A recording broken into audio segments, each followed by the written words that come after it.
La única diferencia es que usamos un mandril u otro método para asegurarnos de que hay un agujero en el centro del tubo de cobre. Los fontaneros modernos no fueron los primeros en descubrir el potencial del cobre en su campo. Los egipcios fabricaron algunas de las primeras tuberías de cobre. De lo que seguramente no se dieron cuenta es que además de tener un material que podían moldear en forma de tubería, estaban purificando el agua, ya que gracias a las propiedades microbicias del cobre, mataban a las bacterias que contenía el agua.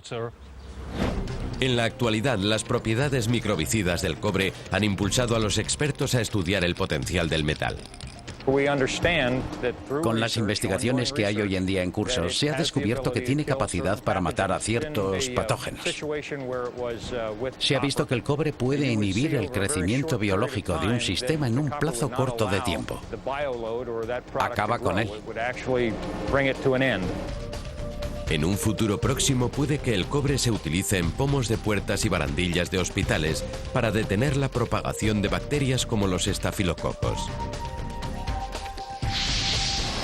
El cobre no se usa solo para fabricar objetos prácticos, se usa también para fabricar desde grandes campanas hasta iconos mundiales.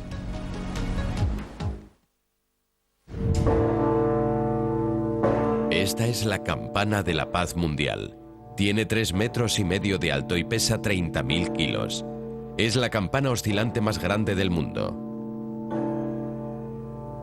Se encuentra en Newport, Kentucky, y se fabricó para conmemorar el cambio de milenio. Como la mayoría de las campanas, está hecha de una aleación de cobre, con frecuencia denominada bronce de campana. La campana de la paz mundial está compuesta por un 80% de cobre y un 20% de estaño.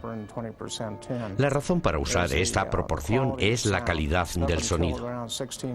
Hasta aproximadamente el año 1600 experimentaron con diferentes proporciones de cobre, zinc y estaño. Comprobaron que la combinación de 80% de cobre y 20% de estaño produce el mejor sonido. La campana se hizo igual que se hacían las campanas en la Edad Media, vertiendo bronce fundido en un molde. Pero verter metal para una campana de este tamaño suponía un reto impresionante.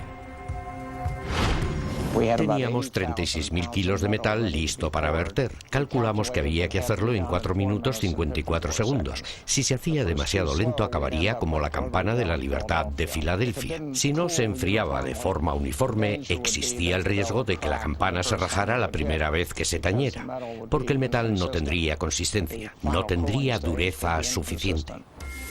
Los diseñadores de la campana de campanas Verdin, Cincinnati, Ohio, contuvieron el aliento la primera vez que se ajustó el reloj para que liberara al badajo. Estábamos preocupados por lo que pudiera ocurrir. Confiábamos con no encontrarnos con otra campana de la Libertad. 18 segundos antes de medianoche se giró el interruptor y golpeó el badajo. Con el primer golpe supimos que estaba bien. Campanas Verdin fabrica campanas desde 1842. En la actualidad posee la fundición de campanas más antigua de los Estados Unidos. Fabrica unas 250 campanas grandes al año, la mayoría para iglesias y universidades. Fabrican las campanas usando un método desarrollado por ellos, utilizando arena en vez de arcilla para hacer los moldes. La arena es más eficaz. Al secarse se endurece mucho más rápido. A la arena se le da forma de campana usando un molde de aluminio. Prensamos la arena mucho y con cuidado para que cree la cavidad perfecta en la que se asiente la campana. La arena se pone tan dura como el hormigón. Luego lo giramos y tenemos el perfil interior de la campana. Luego ponemos la otra pieza y añadimos más arena.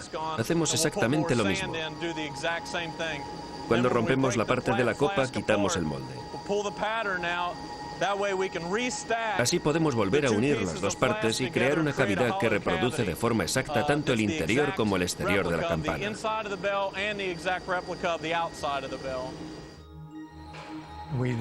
Cuando fundimos el bronce a 12.000 grados, lo vertemos en el molde de arena. Esperamos a que enfríe. Lo rompemos y comienza la ardua tarea de limpiar. Cuando sale del molde, cuando la liberamos, no tiene muy buen aspecto. En Verdin también utilizan bronce para hacer estatuas.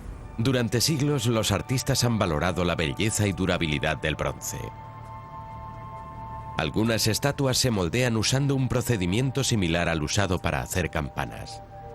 Pero otras estatuas, incluida la más reverenciada de Norteamérica, la Estatua de la Libertad, están hechas de cobre puro.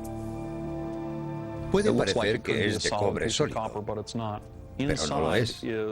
Dentro hay una torre de hierro que fue diseñada por Eiffel, y es lo que denominamos armazón.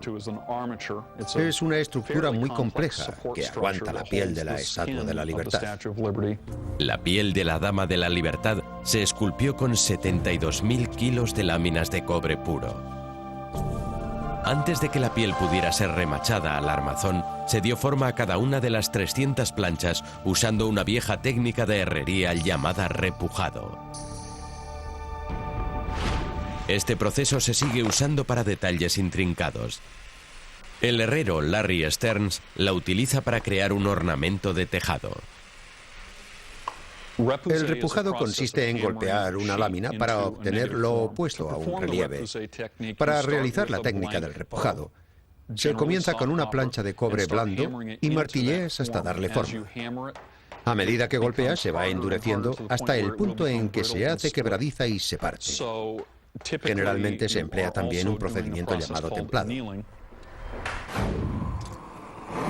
El templado consiste simplemente en calentar el cobre, pero la técnica no es nada sencilla. En el cobre, los átomos están dispuestos en una estructura cristalina determinada. Llega un momento en que la única forma de seguir deformando el material es que esa disposición se produzca entre los límites entre los cristales. En el templado, calientas el material hasta una temperatura que está por debajo del punto de fusión, pero lo bastante alta para que los átomos puedan distribuirse. Entonces puedes volver a deformar el material. Por eso el cobre hay que trabajarlo con la técnica del templado y hacerlo varias veces. Todavía falta mucho, pero ya ve que empieza a aparecer la forma. Aunque al cobre se le puede dar forma ornamental con rapidez, pueden hacer falta 10 años o más para que se forme la característica pátina verde del cobre. La pátina es una estructura cristalina que se crea en la superficie del cobre. Al cabo de varios meses de tiempo húmedo, la superficie tendrá un bonito y uniforme color marrón. Ese tono permanece estable durante 10 o 15 años. Luego comienza a aparecer el color verde. Para aquellos que no pueden esperar, hay una forma de acelerar el ritmo de la naturaleza. Los herreros pueden aplicar sulfato de aluminio u otros oxidantes químicos que aceleran el proceso de aparición de la pátina. El cobre brillante envejece en cuestión de minutos. Pero el majestuoso color verde que toma el cobre con el tiempo no es la única razón para que los propietarios elijan cobre para sus tejados. Si está bien instalado, un tejado de cobre de 450 gramos durará 100 años. Puedes colocar el tejado y olvidarte de él durante 100 años, mientras que la tela asfáltica se deteriora en 15. Pero más vale que tenga la cartera repleta. Un tejado de cobre para una casa de tamaño medio puede llegar a costar 30.000 euros.